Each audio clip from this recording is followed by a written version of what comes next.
अध्याय 41 पहली लहर 2 ऊपर की दीवार पर उन्नत दृष्टि वाले एक स्काउट ने सबसे पहले इस विसंगति को देखा। अरे, क्या तुम ये देख रहे हो? उसने अपने कमांडर का हाथ पकड़ते हुए घबराहट से इशारा किया। एक राक्षस बाकियों पर हमला कर रहा है। कहाँ? कमांडर ने उसकी निगाहों का पीछा किया। नीचे का नजारा देखकर उसके होश उड़ गए। ओह लानत है! एक रेजरबैक जो पहले कभी नहीं देखा गया था उससे बड़ा था। वह जानवरों की लहरों को ऐसे काट रहा था जैसे गेहूं को काटने वाली दरांती। दीवार पर हमला नहीं कर रहा था। दूसरे राक्षसों के हमले के तरीके का अनुसरण नहीं कर रहा था। वह जानबूझकर दूसरे कांस्य श्रेणी के कमांडरों को निशाना बना रहा था। आखिर क्या हुआ? कमांडर फुसफुसाया। ऐसा क्यों होगा? नीचे एथन ने अपना कहर जारी रखा। एक लोब्रॉन्स बीटल उछल पड़ा। उसके पेट में एसिड स्प्रे तैयार हो रहा था। एथन ने असाधारण फुर्ती से उसे चकमा दिया और एक सुअर से भी तेज गति से उसके पीछे चक्कर लगाया। उसके दांतों ने बीटल के वक्षस्थल के कमजोर जोड़ को छुआ और एक ही जोरदार वार में उसकी रीढ़ की हड्डी तोड़ दी। आपने लोब्रॉन्स ब्लैक बीटल को मार दिया है, +7 जीवन शक्ति। आसपास के जानवरों ने अब उसे देख लिया था। दीवार पर समन्वित हमला रुक गया क्योंकि उनके बीच भ्रम फैल गया। कुछ जानवर अपने बीच मौजूद विसंगति को भांपकर इस नए खतरे का सामना करने के लिए मुड़े। एथन ने उनका स्वागत लोहे के दांतों और ऐसी बुद्धिमत्ता से किया जो एक रेजरबैक में नहीं होनी चाहिए। इससे पहले कि भीड़ उसके खिलाफ संगठित होती, 2 और कांस्य कमांडर मारे गए। दीवार पर खड़े होकर रक्षक स्तब्ध अविश्वास से राक्षसी गृहयुद्ध को देख रहे थे। क्या यह हमारी मदद कर रहा है? एक युवा गार्ड ने पूछा। तीर तो लगाया हुआ था लेकिन लक्ष्य अनिश्चित था। इस पर सवाल मत उठाओ, कमांडर ने आदेश दिया। इसका फायदा उठाओ। भ्रमित लोगों को निशाना बनाओ। असंगठित राक्षसों पर बाणों की वर्षा हुई। प्रत्येक बाण उनके कमजोर मांस पर लगा और जानवरों का समूह अराजकता में ढह गया। एथन झुंड के बीचों बीच से गुजरा और हर कांस्य श्रेणी के सैनिक पर सर्जिकल सटीकता से वार किया। खून और रंजकता ने उसकी बदली हुई खाल को भिगो दिया और उसके चारों ओर मौत की गंध फैलती गई। एक विशेष रूप से विशालकाय निम्नकांस्य भेड़िया सावधानी से उसके चारों ओर चक्कर लगा रहा था। उसकी पीली आंखों में बुद्धिमत्ता चमक रही थी। उसने आदेश देते हुए चिल्लाया और आसपास के जानवरों को गद्दार को घेरने के लिए इकट्ठा कर लिया। एथन ने खुद को 5 कांस्य श्रेणी के जानवरों से घिरा पाया, जिनमें से प्रत्येक उसे बेचैनी भरी निगाहों से देख रहा था। 5 निम्न कांस्य श्रेणी के जानवरों के पीछे कई लौह श्रेणी के जानवर भी थे। यह एक समस्या हो सकती है, उसने सोचा। अपने विरोधियों का आकलन करते हुए उसके दांत नीचे झुक गए। भेड़िया पहले झपटा। उसके जबड़े एथन के खुले हुए पार्श्व पर निशाना साध रहे थे। उसने घूमकर हमला किया, लेकिन बाकी 4 जानवरों ने भी उसी समय उस पर हमला कर दिया। अपने वर्तमान रूप में सभी हमलों से बचने में असमर्थ, उसके नुकीले दांतों ने उसके शरीर पर वार किया, जिससे पहले खून निकला। दर्द ने उसे जकड़ लिया, लेकिन उसने गति का उपयोग घूमकर किया और अपने दांतों से दूसरे हमलावर को पकड़ लिया। भेड़िए के गले में लोहे के दांत घुस गए और गर्म खून कुचली हुई धरती पर फैल गया, जिससे वह गुर्रा उठा। आपने लोब्रॉन्स शैडोफैंग वुल्फ को मार दिया है, +5 चपलता। आपने प्रतिभा विकसित की है, उन्नत गति F+E। शेष 4 कांस्य जानवर उसके चारों ओर चक्कर लगाते हुए अशांत समन्वय के साथ आगे बढ़ रहे थे।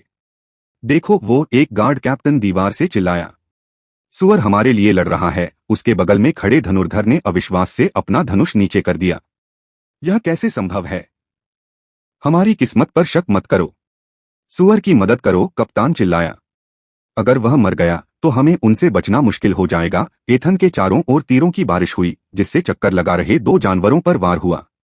ये वार जानलेवा तो नहीं थे, लेकिन उनका ध्यान भटकाने के लिए काफी थे, जिससे उसे जरूरी रास्ता मिल गया। एथन ने छायादार भेड़िए पर हमला किया। भेड़िए ने बचने की कोशिश की, लेकिन राक्षसों की भीड़ के कारण वह ज्यादा दूर नहीं जा सका। उसके दांत भेड़िए के जबड़े के नीचे पहुंच गए और उसके दिमाग में धंस गए। आपने लोब्रॉन्स शैडोफैंग वुल्फ को मार दिया है। एथन ने उसे तुरंत ही पुनः खा लिया। +5 चपलता। जानवर गिर पड़ा, लेकिन इससे पहले कि वह अपने पंजों से एक आखिरी हमला करने की कोशिश करता, एथन ने अपेक्षाकृत आसानी से हमले को चकमा दे दिया। दीवार से और भी तीर गिरे। रक्षक अब अपने रहस्यमय राक्षस साथी का सक्रिय रूप से समर्थन कर रहे थे। एक कांस्य श्रेणी का जागृत योद्धा भी इस हमले में शामिल हो गया और उसने आग के गोले बरसाए, जिससे एक हमलावर भालू के फर में आग लग गई। एथन ने ध्यान भटकाने के लिए अपनी धुरी घुमाई और अपने दांत एक भृंग के कोमल पेट में गड़ा दिए। गति ने उसे आगे बढ़ाया और एक ही जोरदार झटके में उस जीव के पेट फाड़ डाले। आपने लोब्रॉन्स ब्लैक बीटल को मार दिया है, आपने स्तर ऊपर कर लिया है। बाकी दो कांस्य जानवर, एक भालू और एक सुअर, बदलते ज्वार को भापकर हिचकिचाए। एक पल बाद उन्होंने अपना फैसला किया और वे बड़े झुंड में पीछे हट गए।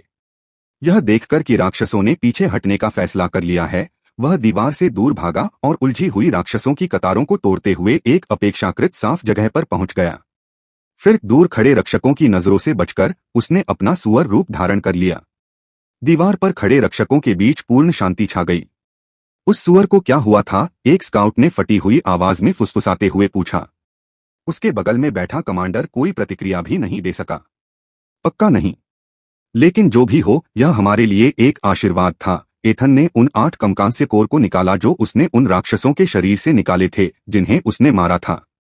बिना किसी हिचकिचाहट के उन्होंने पहले कोर पर डेवोअर को सक्रिय कर दिया। +7 चपलता दूसरा कोर शुद्ध ऊर्जा में विलीन हो गया जो उसकी कोशिकाओं में प्रवाहित हो गई। +7 चपलता +5 शक्ति एक के बाद एक कोर उसके शरीर ने उनका सार अवशोषित कर लिया। प्रत्येक ने उसे सामान्य प्रशिक्षण के हफ्तों से अधिक मजबूत बना दिया। अंतिम कोर की ऊर्जा समाप्त हो गई और एथन ने अपनी स्थिति को बड़ी आंखों से जांचा। मानव एथन ब्रैंडन रैंक उच्चकांस्य प्रतिभाएं उन्नत गति ई, सुरक्षा कवच F, लौह संवर्धन ई, सटीकता संवर्धन F+, पुनर्जनन F+, खंजर चलाना F, रूपांतरण शैडोफैन वुल्फ निम्नकांस्य, रेजरबैक सुअर मध्यकांस्य, काला बीटल मध्यकांस्य, भूरा भालू मध्यकांस्य, स्तर 3 स्वास्थ्य अंक 920 मन अंक 600 शक्ति 100 चपलता 101 बुद्धिमत्ता 60 जीवन शक्ति 92 निःशुल्क विशेषताएं 10 कौशल बुनियादी फुटवर्क नौसिखिया 13%।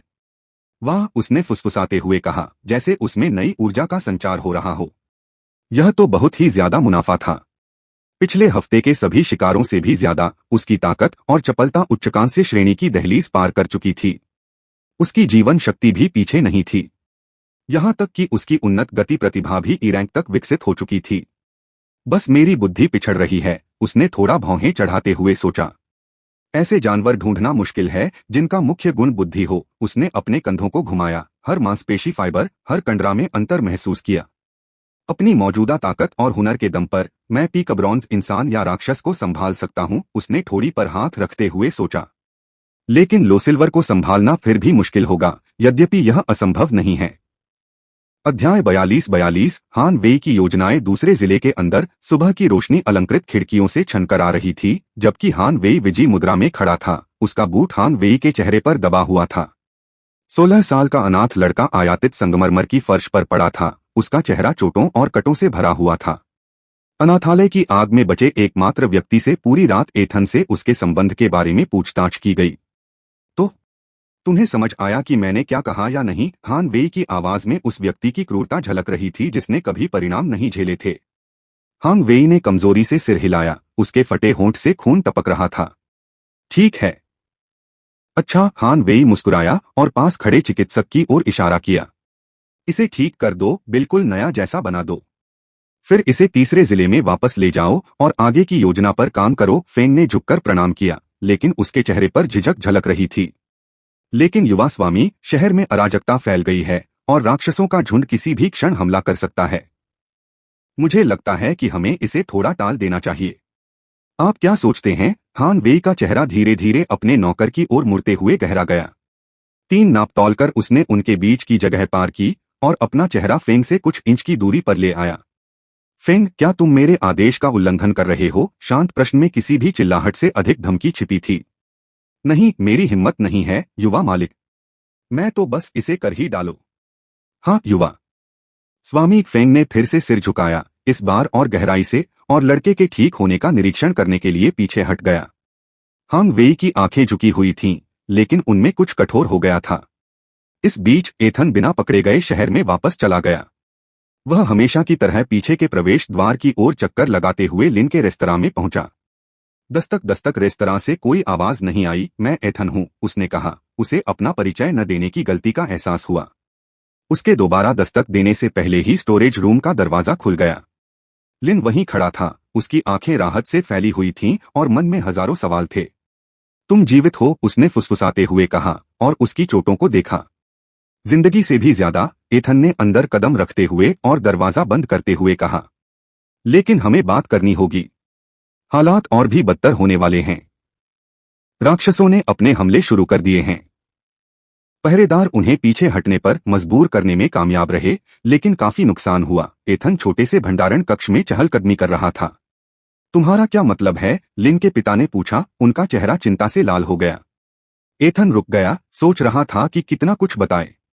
इन लोगों ने उसे पनाह दी थी, उसके लिए खुद को जोखिम में डाला था। वे सच के हकदार थे या कम से कम तैयारी के लिए पर्याप्त?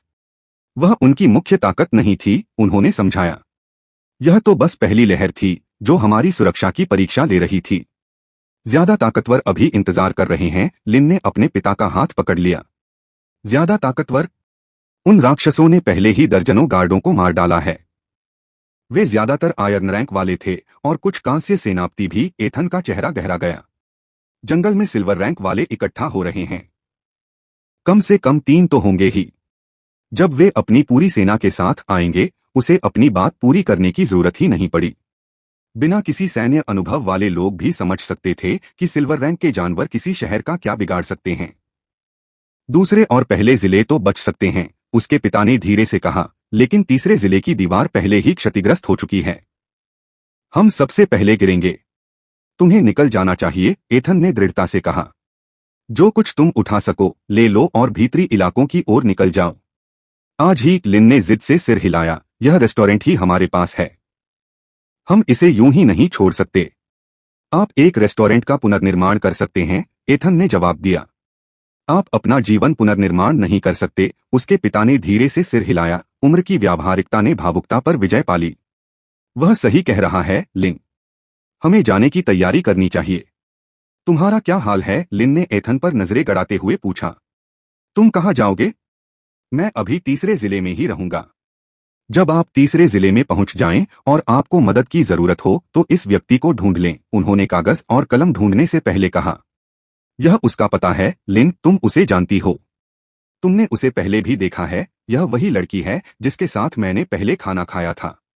बस उसे बता देना कि एथन ने तुम्हें भेजा है और बाकी सब वो संभाल लेगी।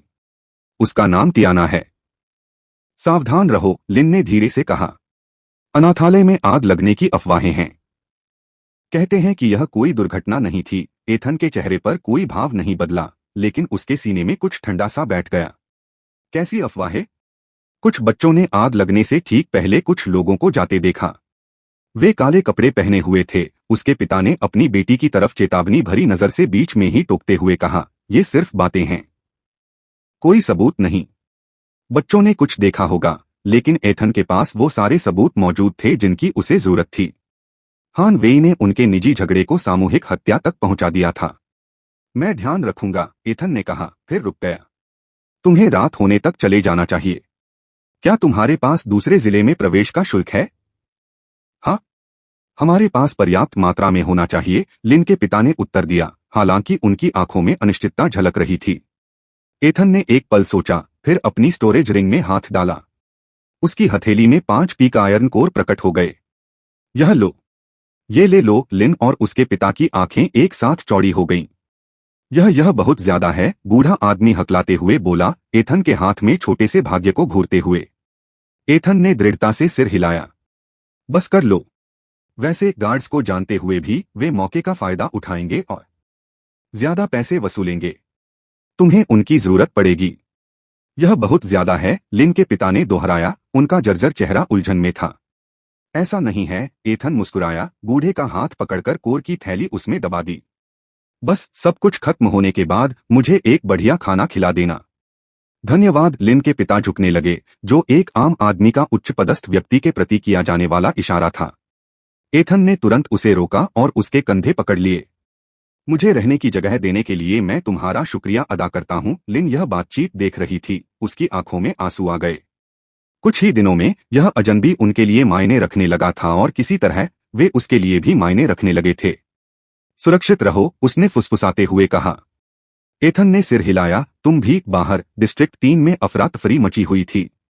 व्यापारी जल्दी जल्दी अपना कीमती सामान समेट रहे थे और परिवार अपना सामान समेटकर पलायन के लिए तैयार थे। सबको पता था कि और भी हमले होने वाले हैं। बहुत कम लोगों को समझ आया कि ये हमले कितने बुरे होंगे, और कुछ ने इन हमलों को सिरे से नकार दिया। एथन अव्यवस्थित सड़कों में घुल मिल गया, उसे टियाना से मिलना था। अध्याय 43 हांग वेई जब वह भीड़ भरे बाजार से गुजर रहा था तो वहां से गुजर रहे एक जोड़े की बातचीत ने उसका ध्यान आकर्षित किया। वह बेचारा लड़का हांग वेई अनाथालय से बचा हुआ अकेला बच्चा था। एक महिला ने अपने पति का हाथ थामे हुए कहा जब वे दूसरे जिले के दरवाजे की ओर तेजी से जा रहे थे। जब आग लगी तब वह बाहर गया हुआ था और जब वह लौटा तो सब कुछ आग की लपटों में जलकर खाक हो चुका था। उसके पति ने गंभीरता से सिर हिलाया। और भी बुरा तो यह है कि अब राक्षस हमला करने लगे हैं। मुझे आश्चर्य है कि वह इस सब से कैसे निपटेगा। मुझे नहीं लगता कि वो ज्यादा देर टिक पाएगा। मुझे लगता है कि उसका दिमाग पहले ही खराब हो चुका है। औरत ने आवाज धीमी करते हुए जवाब दिया। वो बार बार बीन्स बुदबुदा रहा था। बस बाजार के चौराहे पर बार बार बीन्स बीन्स कहता हुआ घूम रहा था। एथन बीच में ही ठिठक गया। यह नाम उसकी उधार ली हुई यादों में गूंज उठा। हांग वेई, अनाथालय का वह लड़का जो मूल एथन का हर जगह पीछा करता था, उसे बड़े भाई की तरह देखता था। बीन्स, ये क्यों पहचाना सा लग रहा है? एथन बुदबुदाया। अचानक उसके पूर्ववर्ती की यादें सामने आ गईं और उसकी चेतना पर आश्चर्यजनक स्पष्टता के साथ हावी हो गईं। 8 साल पहले आओ हांग वेई। मिसेस चेन किसी भी पल वापस आ जाएंगी। एथन ने रसोई के दरवाजे की चौखट से झांक रहे छोटे लड़के की ओर घबराहट से इशारा किया। 9 साल की उम्र में हांग वेई दुबले पतले अंगों और बड़ी बड़ी आंखों वाला था। उसके बड़े बड़े कपड़े उसके शरीर से ऐसे लटक रहे थे जैसे किसी शांत जहाज के पाल लटक रहे हों। लेकिन श्रीमती चेन ने कहा है कि भोजन के बीच में किसी को भी रसोई में जाने की अनुमति नहीं है, हांग वेई ने फुसफुसाते हुए कहा। हालांकि वह अपने विरोध के बावजूद आगे बढ़ गया। और इसीलिए हमें जल्दी करनी होगी, एथन ने एक अनुभवी नियमतोड़क के आत्मविश्वास के साथ जवाब दिया। मैंने देखा कि कुक ने काउंटर पर बीन केक की एक पूरी प्लेट छोड़ दी।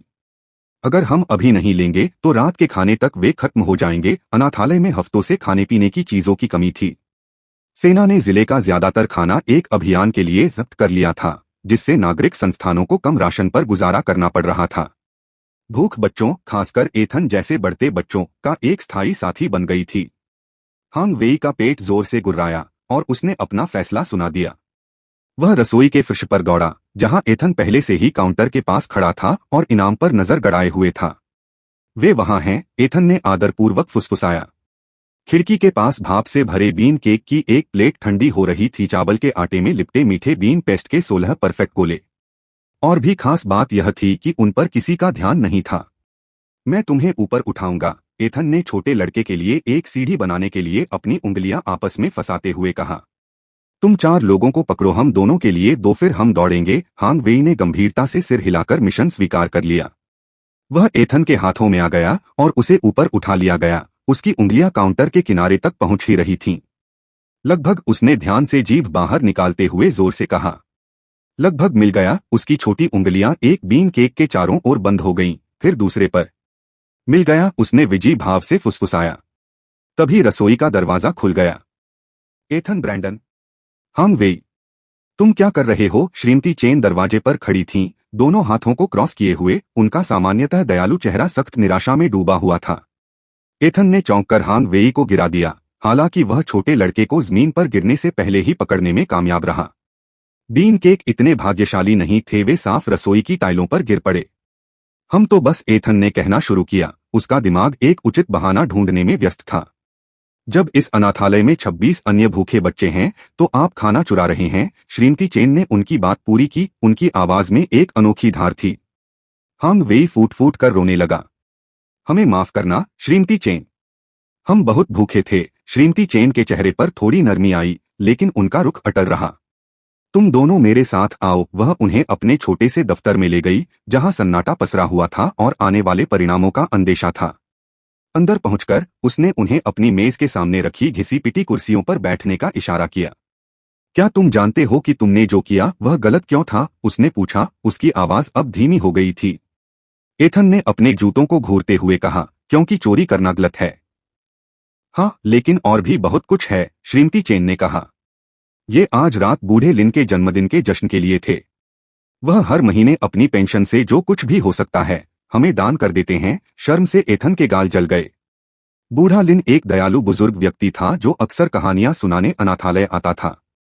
हालांकि उसके पास खुद के लिए बहुत कम पैसे थे, फिर भी वह हमेशा बच्चों के लिए छोटे छोटे उपहार लाता था।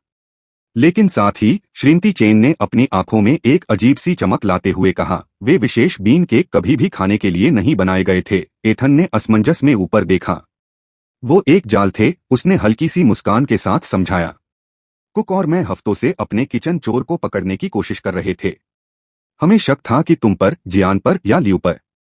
उन बीन केक में एक खास मिर्च की चटनी भरी होती थी जो घंटों तक तुम्हारे मुंह को आग की तरह लाल कर देती। हांग वेई की आंखें डर से चौड़ी हो गईं। पीपे पर सॉस बीन केक में? सच में? श्रीमती चेन ने आखिरकार अपनी खुशी जाहिर करते हुए कहा। दरअसल मुझे तुम्हारा शुक्रिया अदा करना चाहिए कि तुमने मुझे यह पता लगाने की झंझट से बचाया कि कौन ज्यादा खाना चुरा रहा है। तुमने तो बिना एक निवाला खाए ही कबूल कर लिया। एथन मिर्च सॉस की मुसीबत से बच निकलने पर हंसने से खुद को नहीं रोक सका और एक क्षण बाद हांग वेई भी आंसू भूलकर हंसने लगा। श्रीमती चेन के चेहरे पर फिर से गंभीरता छा गई। लेकिन इससे चोरी की सजा नहीं मिलती। तुम दोनों अगले हफ्ते कुक के साथ रसोई साफ करने में मदद करोगे। और एथन, जो बड़ा है और जिसे ज्यादा जानकारी होनी चाहिए, तुम दोनों आज रात के जश्न में भी मदद करोगे। हाँ श्रीमती चेन, उन्होंने एक साथ कहा। जब वे जाने के लिए मुड़े तो उसने उन्हें पीछे से पुकारा, और लड़कों, अगर तुम्हें भूख लगी हो तो पूछ लेना। हमारे पास ज्यादा कुछ नहीं है, लेकिन जो है उसे हम बांट लेते हैं। परिवार में यही होता है। उस शाम बूढ़े लिन के जन्मदिन का भोजन परोसने के बाद एथन और होंग वेई को उनके ईमानदार काम के इनाम के तौर पर एक एक बिना मिर्च वाला बीन केक दिया गया। अनाथालय की पिछली सीढ़ियों पर अगल-बगल बैठे उन्होंने तारों के नीचे हर निवाले का स्वाद लिया। एथन, हांग वेई ने पूछा। उसका छोटा सा चेहरा चांदनी में गंभीर था। हाँ, क्या आप मुझे भी अपनी तरह होशियार बनना सिखाएंगे, ताकि अगली बार मैं पकड़ा न जाऊं? एथन हंसा और लड़के के बालों में हाथ फेरा। मैं तुम्हें कुछ और बेहतर सिखाऊंगा, कैसे चोरी करने की जरूरत ही न पड़े। कैसे? अपनी चीजों की रक्षा करने के लिए पर्याप्त रूप से मजबूत बने तथा जरूरतमंद लोगों के साथ उसे साझा करने के लिए पर्याप्त दयालु बने। हांग वेई ने सिर हिलाया मानो यह अब तक सुनी सबसे गहरी बात हो। मैं बड़ा होकर बिल्कुल तुम्हारे जैसा बनना चाहता हूँ। तियाना, जो उनके साथ बैठकर तारों को देख रही थी, मुस्कुराई। उस दिन के बाद से हांग वेई हर जगह एथन का पीछा करता रहा, हर सबक, हर हुनर, हर कहानी सीखता रहा। और जब भी वे खुद को मुसीबत में पाते, बीन्स उनका कोड वर्ड बन गया जो जाल, नतीजों और एक दूसरे से सावधान रहने की अहमियत की याद दिलाता था। स्मृति धुंधली हो गई और एथन भीड़ भरी सड़क पर खड़ा रह गया। उसका दिल एहसास से धड़क रहा था। हांग वेई जिंदा था, अनाथालय की आग में बचा एकमात्र बच्चा। और बीन्स कोई अचानक आया कोई मानसिक आघात नहीं था। यह खास तौर पर उसके लिए एक संदेश था, एक जाल के बारे में चेतावनी। हांग वेई के पास है। एथन को एहसास हुआ। उसके मन में ठंडी निश्चिंतता घर कर गई। वह मुझे बाहर निकालने के लिए हांग वेई को चारे की तरह इस्तेमाल कर रहा है। सारी बातें एकदम साफ साफ समझ में आ गईं। हांग वेई ने अनाथालय जला दिया था, किसी तरह हांग वेई को बचा लिया था, और अब वह एथन के लिए जाल बिछाने के लिए उस लड़के का इस्तेमाल कर रहा था। अध्याय 44 बदला। और हांग वेई, जो कैद में भी बहादुर थे, अपने बचपन के कोड वर्ड के साथ चेतावनी भेजने में कामयाब रहे। एथन के हाथ उसकी बगलों में कस गए। आखिरकार उसका शक बिना किसी शक के पक्का हो गया। हांग वेई ने अपने तुच्छ बदले के लिए दर्जनों बच्चों को मार डाला था। मैं उससे उन आग में खोई हर जान की कीमत वसूल करवाऊंगा। वह जिले 3 की भीड़भाड़ वाली सड़कों पर घूमता रहा। उसकी नजरें हर गली और कोने में हांग वेई को ढूंढ रही थीं। जिला अंदर की ओर जा रहे शरणार्थियों, बाहर जा रहे सैनिकों और लुटेरों और राक्षसी हमलों से अपने घरों को सुरक्षित करने की कोशिश कर रहे नागरिकों से भरा हुआ था। लगभग 1 घंटे की खोजबीन के बाद एथन ने आखिरकार उसे देख लिया। एक दुबली-पतली आकृति, एक कम भीड़भाड़ वाली गली में, एक दीवार के सहारे झुकी हुई। हांग वेई आंखें बंद किए बैठा था। उसकी छाती धीमी सांसों के साथ ऊपर नीचे हो रही थी। उसके चेहरे पर चोटों के निशान किसी भयावह कलाकृति की तरह सजे हुए थे। वह सो रहा है। एथन की नजरें हांग वेई के माथहतों को ढूंढते हुए पूरे इलाके में घूमी। उसकी इंद्रियों को कुछ भी असामान्य नहीं लगा, लेकिन भीड़भाड़ वाले इलाके के कारण कुछ भी निश्चित करना नामुमकिन था। यहाँ बहुत सारे लोग हैं, यह बताना मुश्किल है, उसने अपने विकल्पों पर विचार करते हुए सोचा। किसी भी तरह, चूंकि वे मेरे लिए जाल बिछा रहे हैं, मैं खुशी खुशी उसमें फंस जाऊंगा। एथन ने जानबूझकर अपना हुड उतारा और हांग वेई के पास पहुंचा। लड़का तब तक नहीं हिला जब तक एथन ने धीरे से उसका कंधा नहीं हिलाया। हांग वेई की आंखें फड़फड़ाकर खुलीं, फिर एथन को पहचानकर चौंककर चौड़ी हो गईं। उसकी निगाहें व्यस्त सड़क पर बेतहाशा घूमने लगीं। तुम क्यों हो? इससे पहले कि वह अपनी बात पूरी कर पाता, भीड़ में से 10 आकृतियां प्रकट हुईं और एथन और होंगवेई के चारों ओर एक सटीक घेरा बना लिया। वे प्रशिक्षित हत्यारों की तरह एक साथ सटीकता से आगे बढ़ रहे थे। सब लोग चले जाओ। अभी वह नेता चिल्लाया, उसके फैले हुए हाथ के चारों ओर आग की लपटें उठने लगीं। नागरिक चौंके हुए पंछियों की तरह तितर बितर हो गए, चीखें उनकी जल्दबाजी में पीछे हटने की आवाज को रोक रही थीं। कुछ ही सेकंड में सड़क खाली हो गई, सिर्फ एथन, होंगवेई और उनके घात लगाए बैठे लोग ही बचे। एथन ने हांगवेई के सामने खड़े होकर 10 हमलावरों को ठंडी निगाहों से देखा। नेता मध्यकांस्य रैंक का था और उसके पास ई रैंक अग्नि प्रतिभा थी। अन्य सभी निम्नकांस्य रैंक में थे, जिनमें से प्रत्येक के पास विभिन्न प्रकार की ई रैंक प्रतिभाएं थीं। हांगवेई, एथन ने धीरे से कहा, जब मैं चलूं तो मुख्य सड़क की ओर भागना। आप उन सभी से नहीं लड़ सकते, लड़के ने कांपती हुई आवाज में फुसफुसाते हुए कहा। नेता आगे बढ़ा, उसकी उंगलियों के बीच आग की लपटें नाच रही थीं। हांगवेई आपको प्रणाम भेज रहा है, चूहे। वह तुम्हें बताना चाहता था कि अनाथालय तो बस शुरुआत है। मजेदार, एथन ने जवाब दिया, उसके चेहरे पर एक खतरनाक मुस्कान फैल गई। मैं भी उसे ऐसा ही संदेश देने वाला था। नेता की भौहें तन गईं, उनके आत्मसंतुष्ट आत्मविश्वास की जगह उलझन ने ले ली। लगता है आपको किसी मरने वाले की चिंता नहीं है। ऐसा इसलिए क्योंकि मैं आज मरने वाला नहीं हूं। एथन ने आयरन एनहांसमेंट को सक्रिय किया। एक धात्विक चमक उसकी त्वचा पर फैल गई क्योंकि उसका शरीर हथियार स्तर के घनत्व तक कठोर हो गया। साथ ही एनहांस्ड स्पीड उसकी मांसपेशियों में प्रवाहित हुई और जैसे जैसे उसकी धारणा तेज होती गई, उसके आसपास की दुनिया धीमी होती गई। 10 आदमी अचानक घबरा गए, उन्हें अनिश्चितता का एहसास हुआ। एक घिरे हुए, भागे हुए आदमी से उन्हें ऐसी प्रतिक्रिया की उम्मीद नहीं थी। वे जानते थे कि वह कमजोर नहीं है, लेकिन उसकी ताकत उन 10 को हराने के लिए पर्याप्त नहीं होनी चाहिए। उसे मार डालो, नेता चिल्लाया और सीधे एथन के चेहरे पर आग का गोला फेंका। एथन ने अपनी दोनों लोहे जैसी भुजाओं को एक दूसरे के ऊपर चढ़ा लिया और आगे बढ़ते हुए हमले को रोक दिया। उच्चकांस्य शक्ति और ई रैंक गति के साथ वह घातक सटीकता का एक धुंधला सा उदाहरण बन गया। उनका पहला वार निकटतम हमलावर की छाती में लगा तथा उनका हाथ हमलावर की रक्षात्मक क्षमता को कागज की तरह छेदता हुआ निकल गया। दूसरे हमलावर ने शील्ड टैलेंट को सक्रिय करने में सफलता प्राप्त की, लेकिन एथन के अनुवर्ती किक ने उसे पूरी तरह से चकनाचूर कर दिया। साथ ही उस व्यक्ति की पसलियां भी टूट गईं। आपने लोब्रॉन्स को मार दिया है, आपने लोब्रॉन्स को मार दिया है, भागो, उसने हांगवेई को चिल्लाकर कहा, जो अंततः सदमे से उबरा और मुख्य सड़क की ओर भागा। 3 हमलावर लड़के को रोकने के लिए आगे बढ़े। तुम कहीं नहीं जा रहे हो। एथन की गति के कारण वह पहले उन तक पहुंच गया। हांगवेई की तलवार एक घातक चाप में चमकी जिससे उनके गले खुल गए और उनकी नसें कट गईं। आपने लोब्रॉन्स को मार दिया है, आपने लोब्रॉन्स को मार दिया है। 1 मिनट के अंतराल में एथन ने बिना किसी दया के 4 हमलावरों को मार डाला। नेता सहित शेष 6 लोग भयभीत होकर देख रहे थे कि उनका घात उनके चारों ओर ढह गया। नेता ने दांत पीसते हुए कहा कि हांगवेई छूटकर मुख्य सड़क की ओर भाग गया। आग बरसाओ, वह दहाड़ा और एक जलता हुआ गोला लड़के की पीठ की ओर फेंका।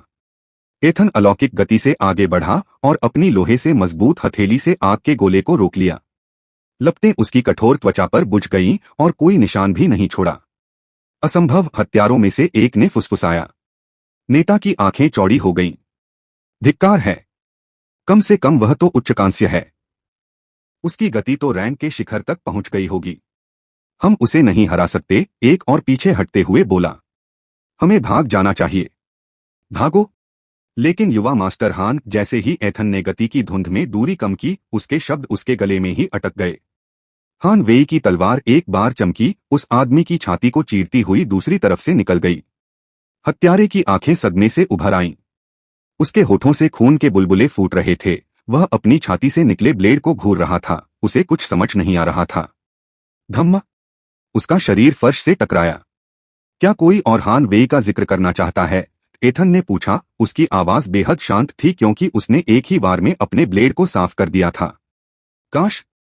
शेष 5 लोग एक साथ पीछे हट गए। घबराहट में वे अपनी संरचना भूल गए। ये कोई मामूली स्काउट नहीं है, नेता ने अपने आदमियों से फुसफुसाते हुए कहा। फैल जाओ। अपने संयुक्त हमले करो। हम भाग नहीं सकते, ये हमें एक एक करके मार डालेगा। उन्होंने आज्ञा का पालन किया और एथन के चारों ओर चक्कर लगाते हुए बेताब समन्वय स्थापित किया। दो जल प्रतिभाएं अगल-बगल की स्थिति में आ गईं। अब नेता चिल्लाया। 5 प्रतिभाएं एक साथ सक्रिय हुईं। विपरीत दिशाओं से पानी की धारें गिरी, जिनमें एक ही प्रकार की आग भी शामिल थी, लेकिन लीडर की ओर से बड़े पैमाने पर आग निकली। हमला अपरिहार्य कोनों से एकदम सही समन्वय के साथ हुआ। ऐसा संयोजन जिसने उच्चकांक्षी लक्ष्य को भी चकनाचूर कर दिया होता। हमने उसे पकड़ लिया। हमलावरों में से एक पागलों की तरह हंस रहा था। उसे समझ में नहीं आ रहा था कि उन्होंने एक उच्चकांक्षी वाले जागरूक व्यक्ति को हरा दिया है। अध्याय 45 अप्रभावित। हमने उसे पकड़ लिया। एक भीषण आग ने लक्ष्य को सामने से घेर लिया। विरोधी तत्वों की टक्कर से एक बहरा कर देने वाला विस्फोट हुआ और भाप का एक गुबार उठा। एथन का सुरक्षा कवच थोड़ी देर के लिए चमका, बस शुरुआती हमले को झेलने के लिए काफी था। फिर उन्नत गति सक्रिय हुई और वह बस गायब हो गया। वह क्षेत्र जहां वह खड़ा था एक तात्विक युद्ध क्षेत्र बन गया। आग के विरुद्ध पानी फुफकार रहा था। भाप ने सब कुछ अस्पष्ट कर दिया था। संकरी गली में एक छोटा सा तूफान छाया हुआ था। मुझे उसकी परछाई भी नहीं दिख रही। वो तो उड़ गया। हा, एक हत्यारा घबराकर हंसा और धुंधले कोहरे में झांकने लगा। उसकी आवाज में एक तीखापन था। उसे इस बात की राहत थी कि उसके साथियों को मारने वाला राक्षस मर गया। नेता की आंखें युद्धभूमि पर बेतहाशा घूम रही थीं। अपना ध्यान रखो। अराजकता को चीरती हुई एक ध्वनि सुनाई दी, हवा को विस्थापित करती हुई ब्लेड की स्पष्ट फुसफुसाहट। धमाका। नेता का वाक्य अचानक खत्म हुआ जब एक सिर किसी के कंधों से अलग हो गया। चेहरे पर राहत की लहर अभी भी जमी हुई थी। कटा हुआ सिर गीली आवाज के साथ पत्थरों से टकराया और लुढ़कता हुआ उसके स्तब्ध साथियों के पैरों के पास रुक गया। गर्दन के ठूंठ से 1-2 धड़कनों तक खून बहता रहा। उसके बाद शरीर आगे की ओर गिर पड़ा। सन्नाटा छा गया, जो केवल भाप की हल्की फुफकार से टूटा। बाकी हत्यारे एक साथ आवाज के स्रोत की ओर मुड़े। खून का फव्वारा किसी रंगमंच के पर्दे की तरह खुला और एथन निश्चल खड़ा दिखाई दिया। तलवार एकदम सटीक वार करने की मुद्रा में फैली हुई थी। तलवार से खून लगातार टपक रहा था और हर लाल बूंद लय के साथ सड़क पर गिर रही थी। उसकी आंखों में कोई भावना नहीं थी, न क्रोध, न संतुष्टि, न ही परिश्रम। असंभव। जल प्रतिभाओं में से एक फुसफुसाया। उसका आत्मविश्वास उनके आसपास की धुंध से भी तेजी से गायब हो रहा था। कोई भी निम्नकांस्य नहीं कर सकता। मैं लोब्रॉन्स नहीं हूं, एथन ने बीच में ही टोकते हुए कहा। उसकी आवाज अपनी कोमलता के बावजूद सहज थी। अब और नहीं। एक हत्यारा भाग गया और भागने के लिए मुड़ा। एथन हिला तक नहीं। उसने बस अपना धनुष निकाला, तीर चढ़ाया और एक ही झटके में सटीकता बढ़ाने वाला हथियार सक्रिय कर दिया। वूश! तीर हवा में एकदम सटीक तरीके से घुस गया। भागते हुए हत्यारे ने पीछे मुड़कर देखा कि कहीं एथन उसका पीछा तो नहीं कर रहा। जब उसने एथन को दूर खड़ा देखा तो उसके चेहरे पर राहत की लहर दौड़ गई। उसके होठों पर एक मुस्कान उभरने लगी, एक क्षणिक हताश आशा जो किसी ऐसे व्यक्ति की थी जो सोचता था कि शायद वह बच जाएगा। तभी उसे तीर दिखाई दिया। वह पहले से ही वहां मौजूद था। ऐसा प्रतीत हो रहा था जैसे कि वह उसके चेहरे के ठीक सामने हवा में लटका हुआ था तथा उसका प्रक्षेप पथ उसके भागने के मार्ग को अवरुद्ध करने के लिए पूरी तरह से परिकलित था। उसकी आंखें बस इतनी देर के लिए खुलीं कि उन्हें एहसास हो गया। छींटे! हत्यारे का सिर तरबूज की तरह फट गया। हड्डियों के टुकड़े और दिमाग का पदार्थ पास की दीवार पर बिखर गया। उसका शरीर 2 कदम और दौड़ता रहा, फिर ढेर में गिर गया। शेष हत्यारे ठिठक गए। उनके हथियार अचानक कांपते हाथों में आधे उठे हुए थे। हम आत्मसमर्पण करते हैं, उनके नेता ने तुरंत हथियार गिराते हुए और हाथ ऊपर उठाते हुए चिल्लाया। हम आत्मसमर्पण करते हैं। अन्य लोगों ने भी शीघ्रता से उनका अनुसरण किया। उनके हथियार पत्थरों से टकराने लगे और आतंक ने उन्हें जकड़ लिया। एथन ने निष्पक्षता से उनका अध्ययन किया और अपने विकल्पों पर विचार किया। घुटनों के बल बैठ जाओ, उसने ठंडी आवाज में आदेश दिया। दीवार की तरफ मुंह करके बैठ जाओ। अगर तुम में से कोई भी हिला तो मर जाओगे। उन्होंने तुरंत ही इसका पालन किया और अपने माथे को खुरदरी पत्थर की दीवार से सटा दिया तथा अपने हाथों को सिर के पीछे रख लिया। एथन धीरे धीरे आगे बढ़ा। उसकी तलवार बगल में लापरवाही से लटकी हुई थी। अचानक छाए सन्नाटे में उसके कदमों की आहट गूंज रही थी। तुम्हें लगता है कि मैं तुम्हें छोड़ दूंगा? सपने देखो। एक तरल गति में जो मानव आंखों के लिए ट्रैक करना मुश्किल था, उसका ब्लेड हवा में क्षैतिज रूप से घूम गया। एक साथ 5 सिर धड़ से अलग हो गए। लाशें दीवार के सहारे आगे की ओर झुक गईं और खून एकदम सही चाप में बह रहा था।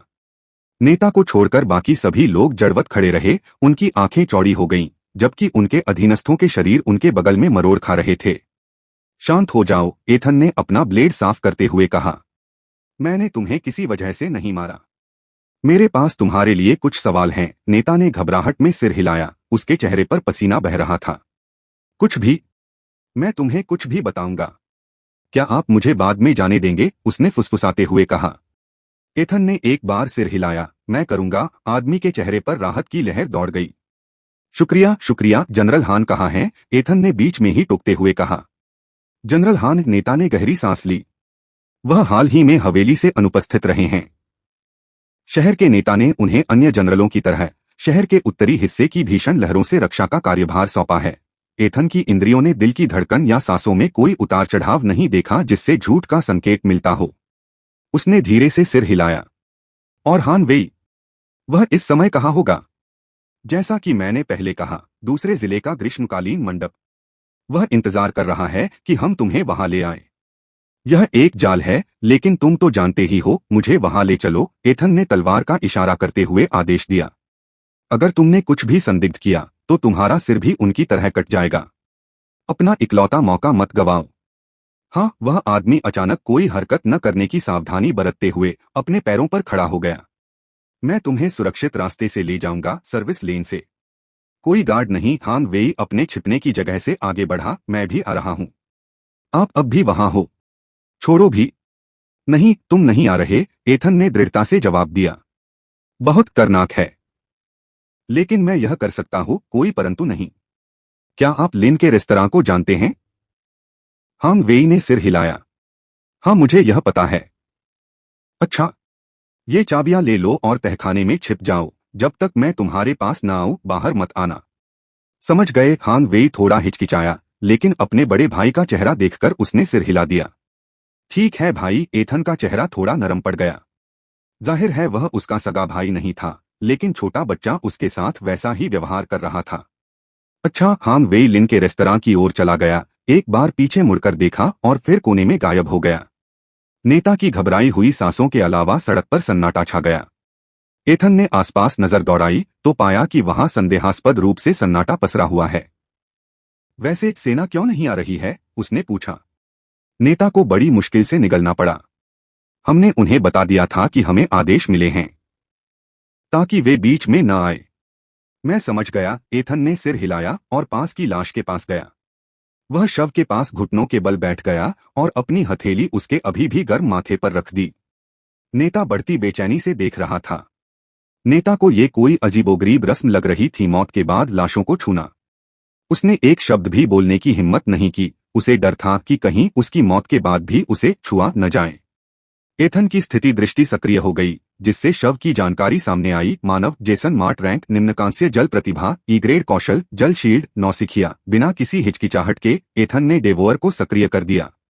अध्याय 46 3 नई प्रतिभाएं। आपने जेसन मार्ट को निगल लिया है। आपने एफ रैंक प्रतिभा प्राप्त कर ली है। जल +4 जीवन शक्ति। एथन एक लाश से दूसरी लाश तक गया और हर एक की प्रतिभा जांचता रहा।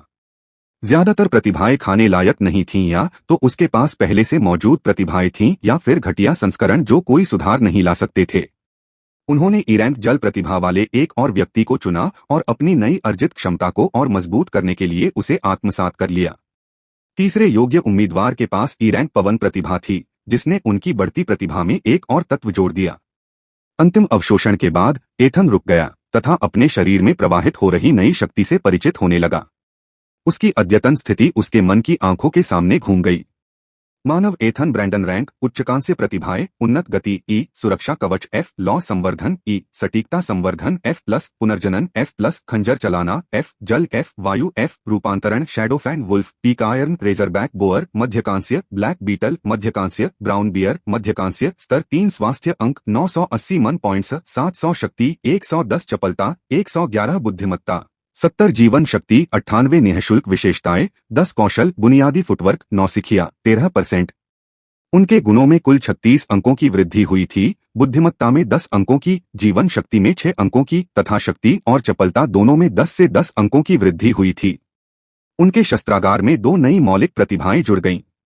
कुछ मिनटों के काम के लिए बुरा नहीं है। एथन गुलाब। उसने तलवार से गली की ओर इशारा किया। अब मुझे हान वेई के पास ले चलो। नेता ने उन लाशों से दूर जाने के लिए बेचैनी से सिर हिलाया जो कुछ मिनट पहले उसके साथी थे। वह तेजी से आगे बढ़ा और एथन को पिछली गलियों की भूल भुलैया से होते हुए डिस्ट्रिक्ट 2 की ओर ले गया।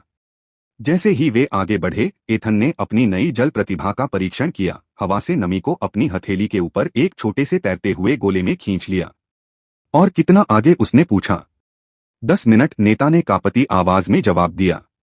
जिला गेट के ठीक आगे। एथन ने सिर हिलाया। हान वेई की फांसी की योजना पहले से ही बना रहा था। अपनी इन नई प्रतिभाओं के साथ वह इसे विशेष रूप से शिक्षाप्रद बना सकता था। सबसे ऊंचा पद क्या है? उच्च कांस्य। वह सभी गार्डों का नेता है, जिसमें मेरे जैसे टीम लीडर भी शामिल हैं। नेता ने गहरी सांस ली। एथन को देखने से बचने के लिए अपनी आंखें आगे की ओर टिकाए रखीं। 20 जनरल हान ने खुद चुने हैं। लेकिन 9 के मर जाने के बाद और यह देखते हुए कि मैं तुम्हारे साथ हूं, वह झिझका। सिर्फ 10 ही बचे हैं। सबसे ऊंची रैंक क्या है? एथन ने अपनी नई प्रतिभा का परीक्षण करते हुए अपनी उंगलियों के बीच पानी का एक छोटा सा गोला घुमाते हुए पूछा। उच्चकांस्य। वह कल ही आगे बढ़ा था। नेता ने पानी के संचालन को घबराहट से देखते हुए जवाब दिया। वह सभी गार्डों का नेता है, जिनमें मेरे जैसे टीम लीडर भी शामिल हैं। फिन उसका नाम है। आखिर उसके पास कितनी प्रतिभाएं हैं? नेता ने घबराकर सोचा। एथन ने नई जानकारी को आत्मसात किया और अपनी जीत की संभावना का आकलन किया। 10 गार्ड और हान वेई, जिनमें एक उच्चकांस्य भी शामिल था। अगर मैं उनसे एक ही समय पर अकेले लड़ूं तो हार जाऊंगा। लेकिन मैं ऐसा क्यों करूंगा? मैं उन्हें धीरे धीरे चुनूंगा, एक एक करके। और हान वेई स्वयं, वह अभी भी मध्यकांस्य है, सही? हाँ। वे जिले की दीवार के साथ साथ चलने वाली एक संकरी गली में मुड़ गए। उनके पीछे तीसरे जिले की अराजक आवाजें धीमी पड़ गईं और आगे दूसरे जिले की नियंत्रित हलचल ने उनकी जगह ले ली। जैसे ही जिला द्वार दिखाई दिया, एथन ने पूछा, बिना किसी संदेह के हम चेकअप पॉइंट से कैसे आगे बढ़ेंगे? नेता ने अपने चोगे में हाथ डाला और हान परिवार के प्रतीक चिन्ह वाला एक छोटा सा धातु का चिन्ह निकाला। गार्ड हान परिवार के नौकरों को पहचानते हैं। इसके साथ वे हम दोनों को बिना किसी सवाल के अंदर जाने देंगे। एथन ने सिर हिलाया। अच्छा। और अगर कोई पूछे कि तुम खून से लथपथ क्यों हो? राक्षसों का हमला। हमने उन जानवरों से लड़ाई की जो तीसरे जिले की दीवार तोड़कर अंदर घुस आए थे। तुम सीख रहे हो, एथन ने ठंडे स्वर में सहमति जताते हुए कहा। शायद तुम आखिरकार इससे बच निकलोगे। वे जिले के गेट पर पहुंचे, जहां शरणार्थियों की एक कतार पत्थर जैसे चेहरे वाले गार्डों से अंदर आने की गुहार लगा रही थी। इस भयानक हमले की अफरातफरी ने सभी को बेचैन कर दिया था और दूसरे जिले के निवासी कड़ी सुरक्षा की मांग कर रहे थे। नेता आत्मविश्वास से बगल के प्रवेश द्वार की ओर बढ़ा और अपना टोकन दिखाया। गार्ड ने सिर हिलाया और फिर दोनों की तरफ बिना देखे ही उन्हें अंदर जाने दिया। अंतर तुरंत और स्पष्ट था। जहां तीसरा जिला इस भयानक हमले से दहशत में था, वहीं दूसरा जिला सामान्य स्थिति का भ्रम बनाए हुए था। दुकानें खुली रहीं। धनी निवासी साफ सुथरी सड़कों पर टहल रहे थे। नियमित अंतराल पर सुरक्षाकर्मी तैनात थे। यही रात और दिन का फर्क था। ग्रीष्मकालीन मंडप बस आगे ही है। नेता ने आसपास की इमारतों से ऊपर उठते हुए एक दीवार वाले परिसर की ओर इशारा करते हुए कहा। हान वेई केंद्रीय संरचना में होगा।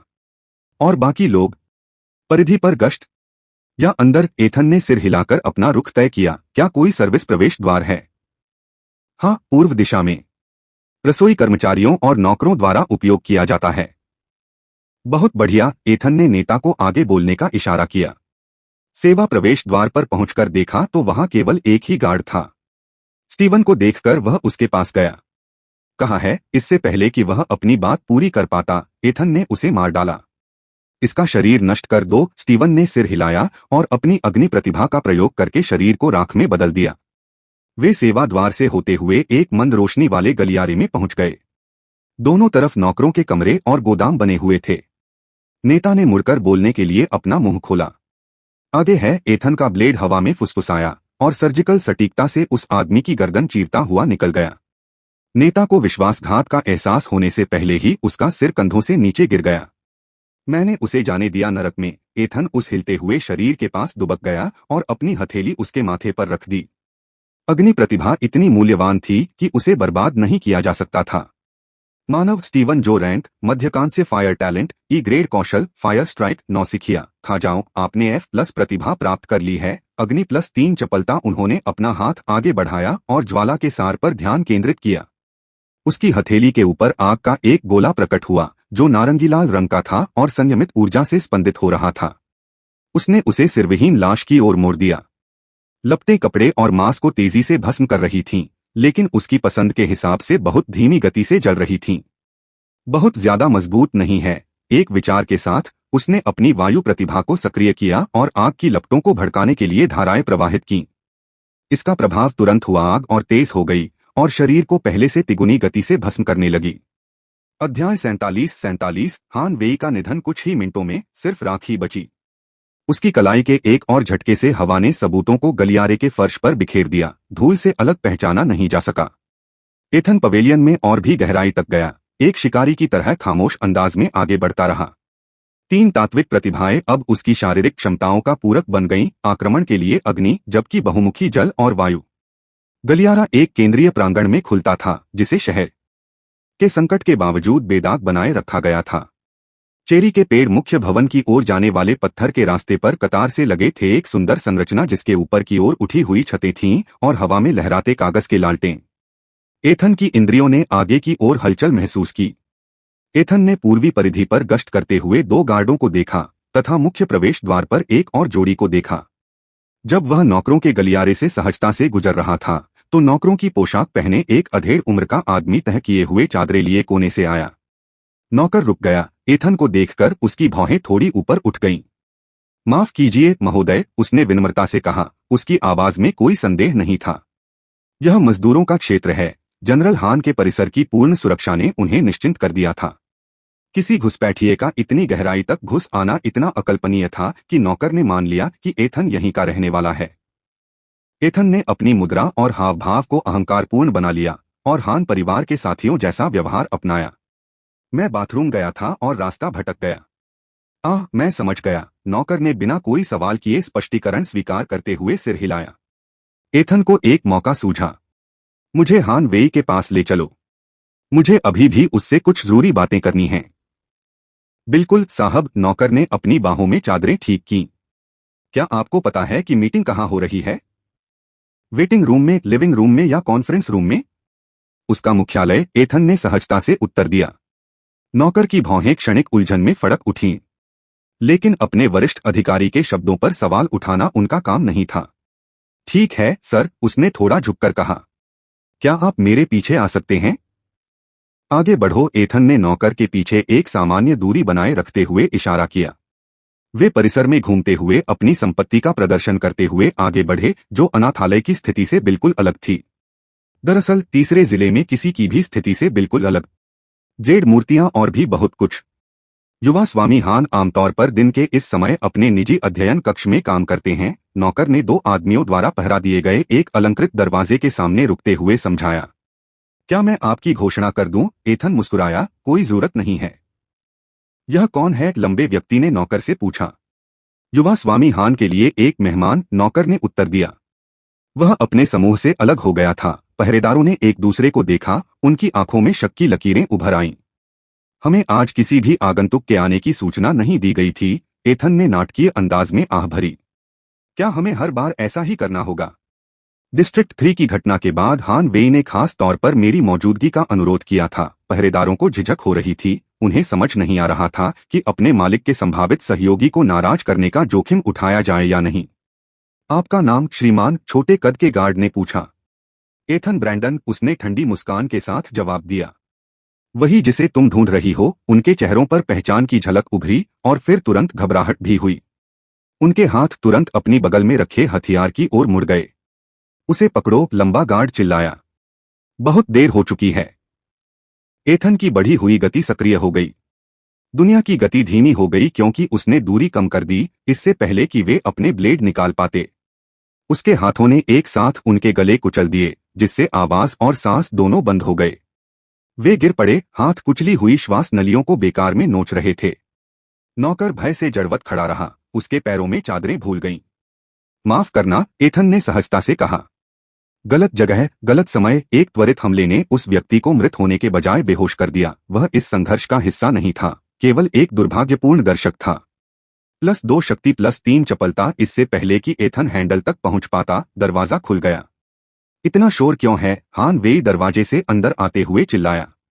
अभिमानी युवा मास्टर बीच कदम पर ही ठिठक गया। उसका चेहरा चिड़चिड़ाहट से अविश्वास में बदल गया क्योंकि उसने अपने सामने खड़े व्यक्ति को पहचान लिया। मानव हान वेई रैंक मध्यकांस्य, मानसिक संवर्धन प्रतिभा ई कौशल, बुनियादी फुटवर्क नौसिखिया 2%, बुनियादी श्वास तकनीक नौसिखिया 5%, बुनियादी तलवारबाजी रुख नौसिखिया 2%। हेलो, एथन मुस्कुराया, लेकिन आगे बढ़ते हुए उसका भाव उसकी आंखों तक नहीं पहुंचा।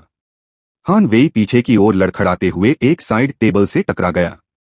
एक अमूल्य फूलदान जमीन पर गिर पड़ा, जिसकी आवाज अचानक छाए सन्नाटे में गूंज उठी। गार्ड्स, वह फटी हुई आवाज में चिल्लाया। गार्ड्स, एथन की मुस्कान और चौड़ी हो गई। मुझे डर है कि वे इस समय अस्वस्थ हैं। हान वेई की नजरें एथन से हटकर अपने पहरेदारों के दो निश्चल शरीरों पर पड़ी। उसका हाथ कमर पर बंधी तलवार पर गया, एक खूबसूरत बेकार चीज जिसने कभी असली लड़ाई का स्वाद नहीं चखा था। ओह, आप मुझे एक और तलवार उपहार में देना चाहते हैं? मैं सचमुच आभारी रहूंगा। पिछली तलवार बहुत अच्छी थी। पीछे हटो, उसने कांपते हाथों से तलवार निकालते हुए चेतावनी दी। क्या तुम जानते हो मैं कौन हूं? क्या तुम जानते हो मेरे पिता तुम्हारा क्या करेंगे? एथन ने अपना सिर झुकाया और एक जिज्ञासु शिकारी की तरह युवा स्वामी को घूरने लगा। मैं अच्छी तरह जानता हूं कि तुम कौन हो, हान वेई, जनरल हान के बेटे, हान परिवार की संपत्ति के उत्तराधिकारी। उसकी आवाज कठोर हो गई। 26 अनाथ बच्चों का हत्यारा। हान वेई का चेहरा पीला पड़ गया, लेकिन उसकी ठुड्डी चुनौती भरे अंदाज में ऊपर उठी हुई थी। मुझे नहीं पता तुम क्या कह रहे हो, और अगर मुझे पता भी है तो तुम कुछ साबित नहीं कर सकते। मैं यहां कुछ साबित करने नहीं आया हूं, एथन ने एक और कदम आगे बढ़ते हुए जवाब दिया। यहां साबित करना कमजोरों का काम है। उसने तेज रफ्तार से उनके बीच की दूरी कम कर दी। हान वेई ने अपनी तलवार से बेतहाशा वार किए। यह एक अनाड़ी, घबराहट भरा प्रहार था जिसे एथन ने अपनी लोहे से मजबूत उंगलियों के बीच आसानी से पकड़ लिया। क्या ये वही ताकतवर हान वेई है? एथन ने अपनी कलाई को यूं ही घुमाते हुए ब्लेड तोड़ते हुए पूछा। जिला 3 का आतंक, वो आदमी जो अनाथों को धमकाता है और सोते हुए बच्चों से भरी इमारतों को जला देता है। हान वेई का चेहरा गुस्से और डर से विकृत हो गया। तुम कुछ भी नहीं हो। जिले 3 के स्काउट। मेरे पिता तुम्हारे पूरे परिवार की जिंदा खाल उधेड़ देंगे। एथन हंसा, उसकी आवाज में कोई हास्य नहीं था। मेरा कोई परिवार नहीं है, हान वेई। अनाथालय जलाकर तुमने यह बात पक्की कर दी थी। उसके होठों पर एक झिझक भरी व्यंग्यात्मक मुस्कान उभर आई। डर की जगह बहादुरी ने ले ली। वो गली के चूहे, क्या इसीलिए तुम मुझे इतनी परेशान कर रहे हो? मैं तुम्हें जितने चाहो उतने स्टार सिक्के दूंगा। अध्याय 48 हान वेई की मृत्यु 2। किसी ताकतवर सांप की तरह तेजी से एथन का हाथ आगे बढ़ा और हान वेई का गला कस दिया। उसने युवा स्वामी को उसके पैरों से उठा लिया और उसके पैरों को हवा में बेतरतीब ढंग से उछलते हुए देखा। उन गली के चूहों के नाम थे, एथन ने कहा। उसकी आवाज में धोखा देने वाली कोमलता थी। और क्या तुम्हें लगता है कि पैसे से सब कुछ खरीदा जा सकता है? इससे जिंदगी तो नहीं खरीदी जा सकती। उसने हान वेई को दीवार पर इतनी जोर से पटका कि महंगा प्लास्टर टूट गया, लेकिन वह बेहोश नहीं हुआ। 26 लोग, हान वेई, तुम्हारे घायल अभिमान के कारण 26 लोगों की जान चली गई। हान वेई ने एथन की लोहे जैसी पकड़ को अपने पंजे से कस लिया। उसका चेहरा बैंगनी पड़ गया और वह सांस लेने के लिए संघर्ष करने लगा। एथन ने अपनी पकड़ बस इतनी ढीली की कि उसे हल्की सांसें लेने का मौका मिल सके। प्लीज, हान वेई हांफते हुए बोला, मैं तुम्हें कुछ भी दूंगा। पद, शक्ति। मेरे पिता तुम्हारे पापा यहाँ नहीं हैं, एथन ने बीच में ही टोकते हुए कहा। यहाँ सिर्फ तुम और मैं हैं। उसने हान वेई को कमरे में घसीटा और उसे लापरवाही से उसकी कुर्सी पर पटक दिया। एथन ने अपनी नई अर्जित जल प्रतिभा का उपयोग करके हान वेई की कलाइयों और टखनों के चारों ओर तरल बंधन बना दिया और उसे कुर्सी से बांध दिया। तुम क्या कर रहे हो? हान वेई की आवाज तेज हो गई। उसके पहले वाले अहंकार की जगह असली डर ने ले ली। यह क्या है? यह, एथन ने पानी के बंधनों की ओर इशारा किया। बस एक छोटी सी तरकीब जो मैंने हाल ही में सीखी है। देखो हान वेई, जब से हम आखिरी बार मिले थे तब से मैं बदल गया हूं। तुम कह सकते हो कि मैं विकसित हो गया हूं। वह कुर्सी के सामने धीरे धीरे टहलता रहा और युवा मालिक को अपनी परेशानी समझने का मौका दिया। क्या तुम्हें पता है हान वेई जिंदा जलने का एहसास कैसा होता है? आग की लपटों से घिरे धुएं में घुटते हुए और अपने आसपास मरते बच्चों की चीखें सुनते हुए जागना। हान वेई की आंखें चौड़ी हो गईं। मैंने नहीं देखा, ऐसा नहीं था, उन्हें वहां नहीं होना चाहिए था। एथन ने टहलना बंद कर दिया। तुमने अभी क्या कहा? अपनी गलती का एहसास होने पर हान वेई ने पीछे हटने की कोशिश की। कुछ नहीं, मैंने कुछ नहीं कहा। एथन फुसफुसाते हुए पास झुका। तुमने अभी मान लिया हान वेई, आग जानबूझकर लगाई गई थी, लेकिन उन्हें वहां नहीं होना चाहिए था। कौन नहीं था? समझाओ। बस तुम्हें ही होना था, हान वेई ने हताशा में अपनी जुबान खोलते हुए कहा। फेंग ने कहा था कि तुम अकेली रहोगी। स्काउट क्वार्टर खाली थे, इसलिए हमने सोचा हा हा हा। मैं तो बस मजाक कर रहा था। क्या तुम्हें सच में लगता है कि मुझे नहीं पता कि तुमने ये जानबूझकर किया है? तुमने तो हांग वेई को भी चारे के तौर पर इस्तेमाल किया था। मुझे वास्तव में समझाने और जीवित रहने की आशा खो देने पर कैसा लगता है? एथन ने कहा जब उसने हान वेई के चेहरे पर उलझन देखी। हान वेई की चुप्पी ही पर्याप्त पुष्टि थी। 26 जाने, एथन ने सीधा होते हुए दोहराया। किस लिए? क्योंकि मैंने उस लड़की की मदद की थी जिसे तुम परेशान कर रहे थे। क्योंकि तुम्हारा स्वाभिमान डिस्ट्रिक्ट 3 के किसी व्यक्ति द्वारा चुनौती दिए जाने को बर्दाश्त नहीं कर सका। उसने अपनी अग्नि प्रतिभा का आह्वान किया। उसकी उंगलियों पर एक छोटी सी लौ नाच रही थी। हान वेई की आंखें उस पर टिकी थीं। उसके चेहरे की हर रेखा में भय साफ झलक रहा था। नहीं प्लीज, वह गिड़गिड़ाया। मैं कबूल करता हूं। मैं आत्मसमर्पण कर दूंगा। मैं हर जाना भर दूंगा जिसे तुम चाहो। मुआवजा देने वाला कोई नहीं बचा, एथन ने शांति से कहा। हांग वेई के अलावा, और वह तुम्हारी जान के अलावा कुछ नहीं चाहेगा। यही मुआवजा मैं चाहता हूं, हम चाहते हैं। वह लौ को हान वेई के चेहरे के पास ले आया, उसे पीछे हटते हुए देखकर। जानते हो आग की क्या खासियत है हान वेई? सही हाथों में इसे अविश्वसनीय सटीकता से नियंत्रित किया जा सकता है। मैं तुम्हारी पलकें जला सकता हूं या तुम्हारी नाक के अंदरूनी हिस्से। मैं इसे घंटों तक जला सकता हूं। हान वेई के चेहरे पर आंसू बह निकले। प्लीज मुझे माफ करना, मेरा इरादा उन्हें मरवाने का नहीं था। लेकिन वे मर गए, एथन ने धीमी आवाज में जवाब दिया। और माफी मांगने से वे वापस नहीं आएंगे। उसने आग बुझा दी और हान वेई के चेहरे पर राहत की लहर दौड़ गई। लेकिन मैं तुम्हारे जैसा नहीं हूं, एथन ने आगे कहा। मैं बेसहारा लोगों को प्रताड़ित नहीं करता। मैं बच्चों को उनके बिस्तरों में नहीं जलाता। हान वेई की आंखों में आशा की किरणें चमक उठीं। तुम मुझे जाने दे रहे हो? नहीं, मैं तुम्हें एक साफ मौत दे रहा हूं, जितना तुम हकदार हो उससे कहीं ज्यादा। लेकिन मैं ये तुम्हारे लिए नहीं, बल्कि मिसेस चेन के लिए कर रहा हूं। उन्होंने हमें दया करना सिखाया है, उन लोगों के प्रति भी जो इसके हकदार नहीं हैं। हान वेई अब पूरी ईमानदारी से अपनी बेड़ियों से जूझने लगा और हताशा उसे ताकत दे रही थी। रुको, मेरे पिता इसे बर्दाश्त नहीं करेंगे। वो तुम्हें दुनिया के कोने कोने तक ढूंढ निकालेंगे, एथन मुस्कुराया। तुम्हारे पिता उत्तरी दीवार पर राक्षसों की भीड़ के साथ व्यस्त हैं।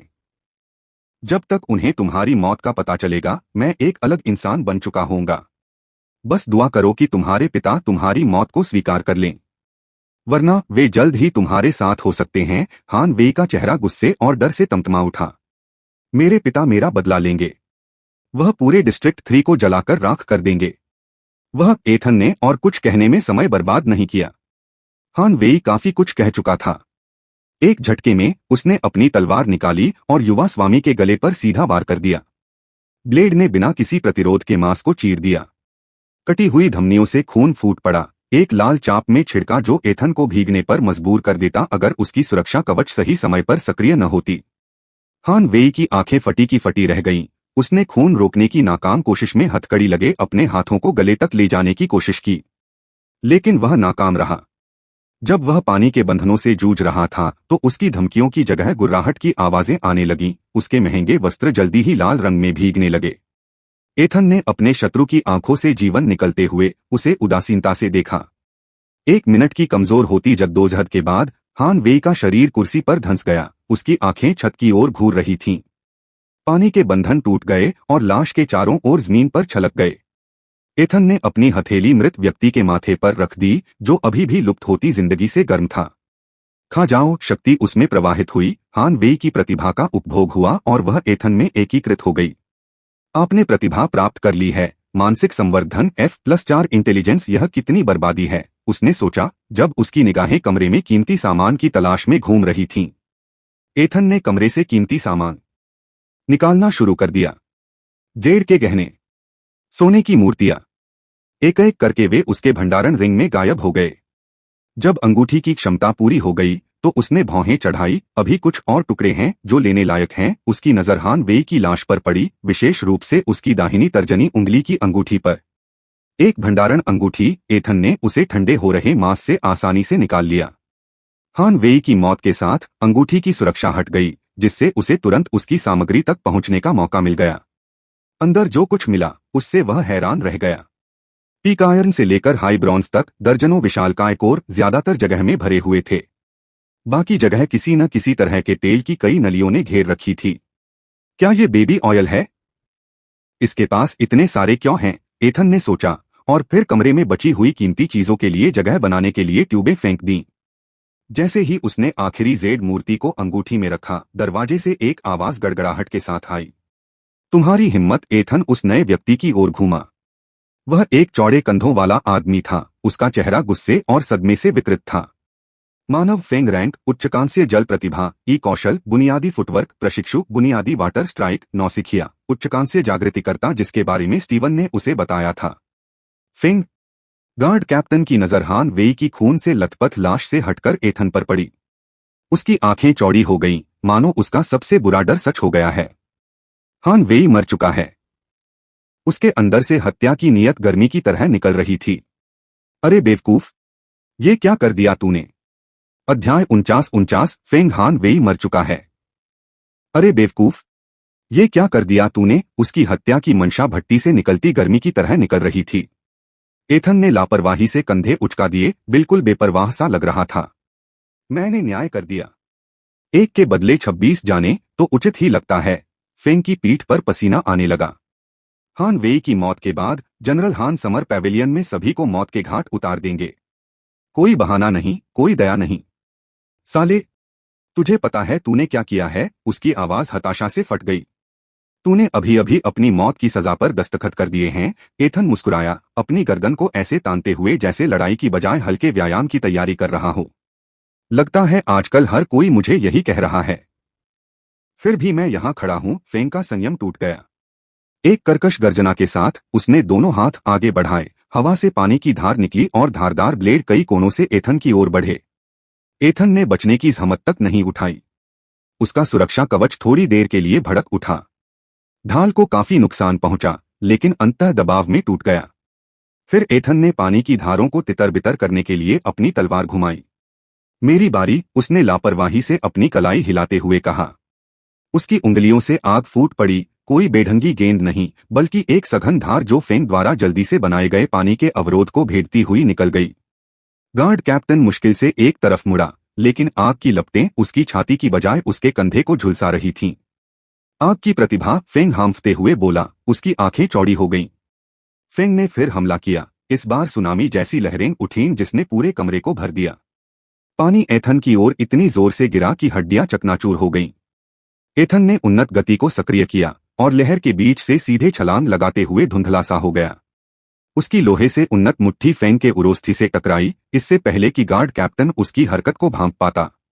इस प्रहार से फेंग पीछे की ओर लगी कागज की दीवार से टकराकर बगल के कमरे में एक ढेर में जा गिरा।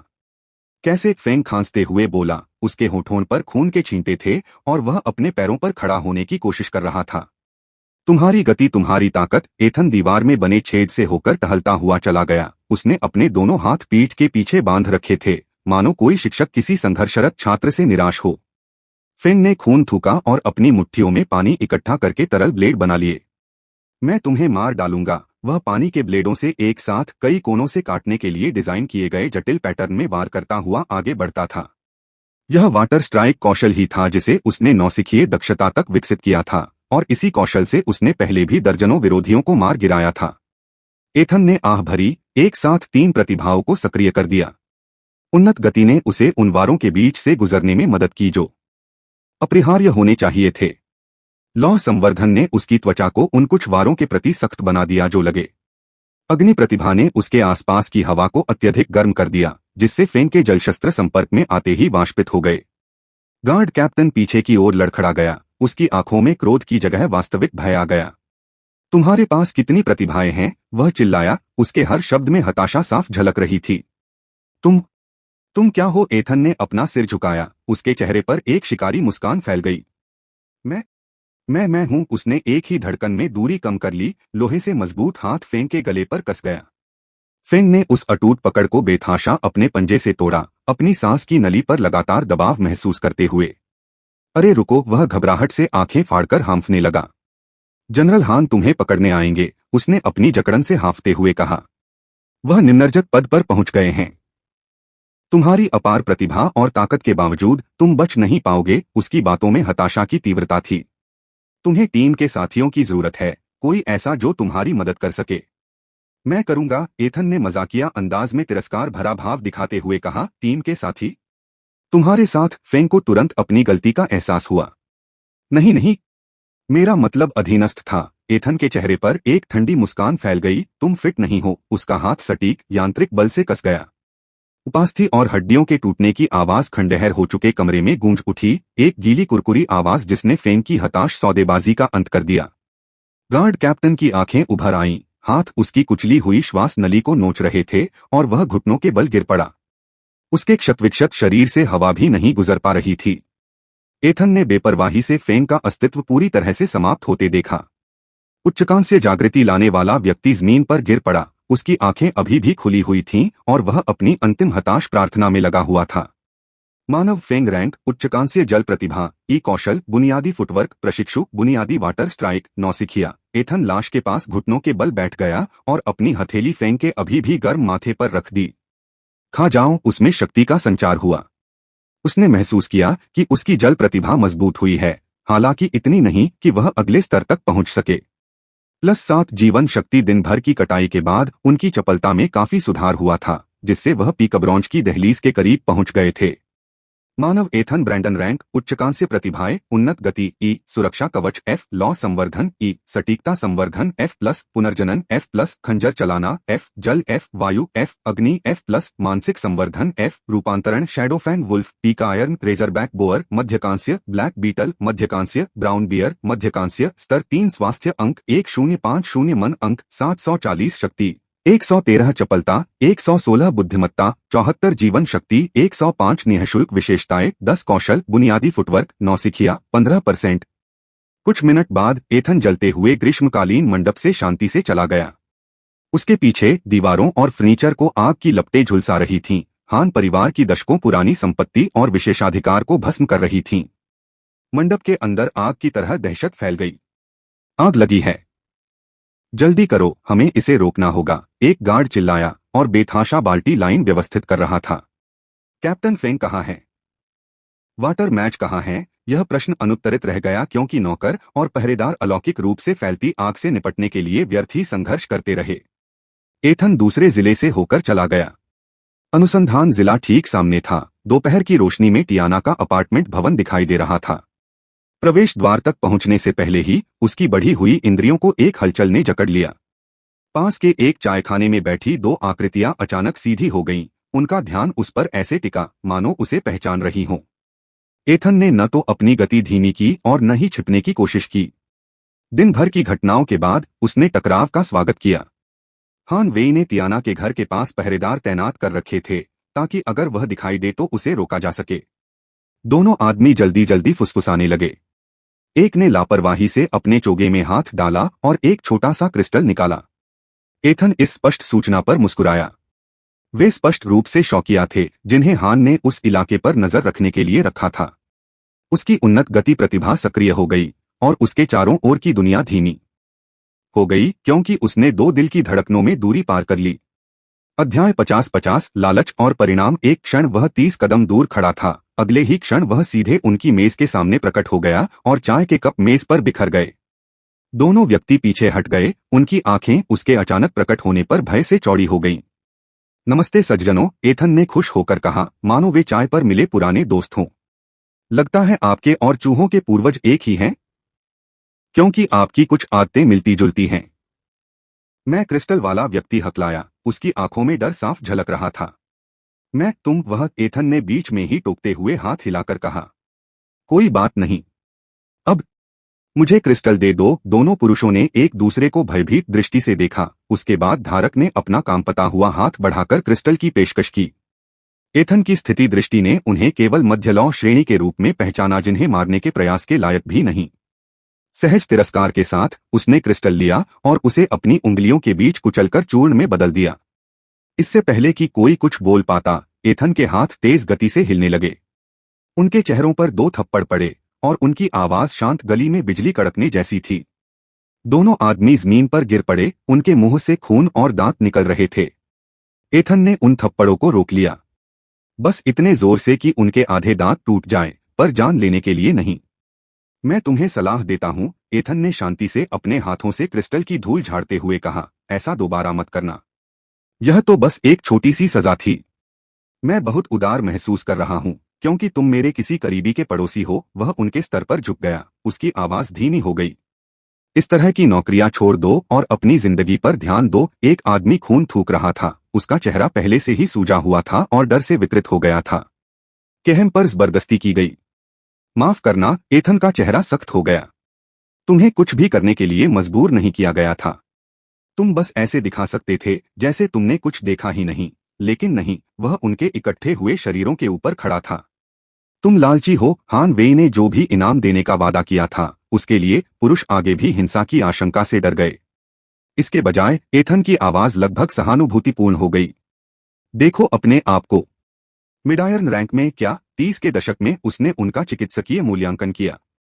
कांस्य रैंक के लिए मुखबिर के रूप में काम कर रहे हो, क्योंकि तुम अकेले नहीं कर सकते। खुद से कह रहे हो कि तुम्हारे पास कोई विकल्प नहीं है, जबकि असल में तुमने बस हिम्मत की कमी है। उसने सड़क पर इधर उधर देखा, जहां से राहगीर गुजर रहे थे और ऐसा दिखावा कर रहे थे कि उन्हें टकराव की कोई खबर नहीं है। यहां हर किसी के पास विकल्प हैं। हर दिन। वह महिला, उसने टोकरी लेकर तेजी से आगे बढ़ रही एक बुजुर्ग महिला की ओर इशारा किया, अपनी उम्र के बावजूद भीख मांगने के बजाय काम करना चुनती है। वह बच्चा, एक छोटा लड़का जो दुकान के सामने झाड़ू लगा रहा था, चोरी करने के बजाय अपने परिवार की मदद करना चुनता है। एथन की नजर खून से लथपथ आदमियों पर पड़ी। तुमने आसान रास्ता चुना।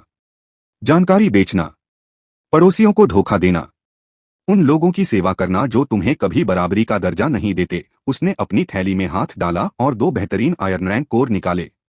बिना किसी परवाह के उसने एक एक कोर हर आदमी को फेंक दिया। यह तुम्हारा आखिरी मौका है। अगर तुम इनका सही इस्तेमाल करोगे तो ये तुम्हारी साधना को बढ़ावा देंगे। इतना मजबूत बनो कि तुम्हें गुरुओं की जरूरत ही न पड़े, या इतना कमजोर रहो कि तुम उनके लायक बनो। तुम्हारी मर्जी। लोगों ने अविश्वास से कोर को देखा, फिर एथन की ओर देखा। क्यों? एक ने टूटे हुए दांतों के माध्यम से कहा। क्योंकि मैं उदार महसूस कर रहा हूं, यहां तक कि चूहों के प्रति भी। वह मुस्कुराया। वह बिना किसी जवाब का इंतजार किए मुड़ा और टियाना की इमारत की तरफ बढ़ गया। उसके पीछे उन आदमियों ने एक दूसरे को देखा और फिर अपनी खून से सनी हथेलियों में रखे कोर को देखा। वह सही कह रहा है, तुम्हें पता है, पहले ने कहा, अपनी जीभ को उन जगहों पर फिराते हुए जहां कुछ क्षण पहले दांत थे। दूसरे ने सिर हिलाया। उसके सूजे हुए गाल पर दर्द हो रहा था। पता है, अजीब बात है कि हमारी आधी उम्र के किसी व्यक्ति ने हमें इतनी बुनियादी बात सिखा दी। वह हंसा। उसके मुंह के कोने से अभी भी खून बह रहा था। हाँ, हमें यह एहसास होने में बस कुछ दांत टूटने और चेहरे सूज जाने की जरूरत थी। हाँ, वे एक साथ हंसे। उनकी आवाज में दर्द और वास्तविक आनंद का समान अंश था। 2 व्यक्ति अचानक अपने जीवन की मूर्खता को उस स्पष्टता के माध्यम से देख रहे थे जो केवल आपके चेहरे को पुनः व्यवस्थित करने से आती है। आगे बढ़ते हुए एथन टियाना की बिल्डिंग के पास पहुंचा। सामने के प्रवेश द्वार और जरूरी सवालों से परेशान होने के बजाय उसने ऊपर उस खिड़की की तरफ देखा जो उसे पता था कि उसके अपार्टमेंट की है। वह थोड़ा झुका, फिर ऊपर की ओर उछला। उसकी छलांग उसे 3 मंजिल ऊपर ले गई। उसकी उंगलियां तीसरी मंजिल की बालकनी के किनारे पर जा लगीं। बिना रुके उसने गति का उपयोग करते हुए खुद को ऊपर खींचा और फिर से छलांग लगाई और चुपचाप टियाना की खिड़की के बाहर संकरी चट्टान पर उतर गया। अपार्टमेंट के अंदर टियाना अपने बिस्तर पर लेटी हुई छत को घूर रही थी। आमतौर पर बहुत ही सतर्क रहने वाली शोधकर्ता ने पिछले 2 दिनों से कुछ जरूरी कामों के अलावा बिस्तर से उठने की हिम्मत नहीं उठाई थी। क्यों परेशान होना पड़ा? इसका क्या मतलब था? अनाथालय में लगी आग की खबर ने उसके अंदर कुछ तोड़ दिया था। सिर्फ त्रासदी ही नहीं, बल्कि यह भयानक शक भी कि यह अचानक नहीं हुआ था, कि एथन शायद वहीं छिपा होगा, कि वह भी उन सभी मासूम बच्चों के साथ उन आग की लपटों में मर गया होगा। वह अपने डर की पुष्टि करने के लिए डिस्ट्रिक्ट 3 तक पहुंचने की कोशिश कर रही थी, लेकिन पहरेदारों ने उसे हर मोड़ पर रोक दिया था। राक्षसों के हमलों के साथ बहुत खतरनाक है, उन्होंने उसकी विनती पर ध्यान न देते हुए कहा था। इसलिए वह अपने अपार्टमेंट में वापस चली गई। उसका तेज दिमाग दुख, अपराधबोध और क्रोध के बीच घूमता रहा, जब तक कि थकावट ने उसे जकड़ नहीं लिया, और जब वह जागती थी तो फिर से वही सब शुरू हो जाता था। दस्तक। निराशा के कोहरे में यह आवाज मुश्किल से सुनाई दे रही थी। दस्तक दस्तक। फिर भी वह नहीं हिली, यह मानते हुए कि यह उसकी कल्पना है या शायद उसके पड़ोसी की बिल्ली फिर से दीवारों को खरोंच रही है। दस्तक दस्तक दस्तक। इस बार आवाज स्पष्ट थी और दरवाजे से नहीं बल्कि खिड़की से आ रही थी। टियाना ने भौहें चढ़ाते हुए खुद को बिस्तर से ऊपर उठाया। मेरी खिड़की पर एक चिड़िया। इतनी ऊंचाई पर वह झुर्रीदार कपड़े पहने कमरे में घूम रही थी। उसके बाल 2 दिन तक बिना ब्रश किए रहने के कारण अजीब अजीब कोनों पर निकले हुए थे। खिड़की के पास पहुंचकर उसने शीशे से झांका तो उसे शाम के खाली आसमान के अलावा कुछ भी नजर नहीं आया। अजीब बात है, मैं कसम खा सकता था। अचानक खिड़की के नीचे से एक चेहरा उभर आया, जिसकी चौड़ी उन्मत्त आंखें शीशे से सटी हुई थीं। बाह! एथन चिल्लाया, उसकी आवाज खिड़की के शीशे में दबी हुई थी। आह! टियाना चीखी और इतनी जोर से पीछे की ओर लड़खड़ाई कि वह शोध पुस्तकों के ढेर से टकरा गई और फर्श पर गिर गई। उसकी लहराती हुई बाह ने स्क्रॉलों के एक अस्थिर टॉवर को पकड़ लिया, जिससे वे डोमिनोज की तरह पूरे कमरे में फैल गए। एक ने स्याही की शीशी गिरा दी, जो उसकी मेज पर छिटक गई और फिर कालीन पर लगातार टपकने लगी। बाहर से एथन का चेहरा शरारती मुस्कुराहट से भयभीत चिंता में बदल गया, क्योंकि वह खिड़की के माध्यम से आपदा की श्रृंखला प्रतिक्रिया को देख रहा था। टियाना अपने पैरों पर खड़ी हो गई। उसका दिल तेजी से धड़कने लगा, क्योंकि उसने अपनी खिड़की पर खड़े चेहरे को पहचान लिया था। एथन, वह चिल्लाई और कांपते हाथों से खिड़की खोलने के लिए वापस दौड़ी। तुम जिंदा हो?